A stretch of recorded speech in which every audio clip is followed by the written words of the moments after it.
Tagalog nanay. Aba anak, oras na, bumangon ka na dyan. Tanghali na, malilate ka na naman. Kapampangan na. No, no, no, no. Totoy, talakan na ka oras na, tuna mo. Malate na ka na naman kaya mo bro. Tagalog nanay, na ang anak humihingi ng pera. Anak, binigay ko na sa'yo lahat ng pera kung wala na akong pera. Pero kapampangan nanay, ba, ubalang palagi ako, tatakla akong pera na eh. Kaya yanyad mo pang pera. Tagalog nanay, na tumatawag ang anak na babae dahil malilate ng uwi. Ha?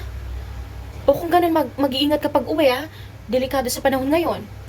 Pero, kapag kapampangan nanay, ba, oras na muli na ka, delikado kang dalan. Puta rate ka. Ba, Diyos ko. Gago! Tagalog nanay na may nanliligaw na sa anak. Payo ng nanay, anak, pakapiliin mo yung taong mamahalin mo ha. Para hindi ka masaktan. Pero kapampangan nanay, ba, magkasawa kayo tang Amerikano. Bangag yun nakasesen. Masakit yung biyengin eh.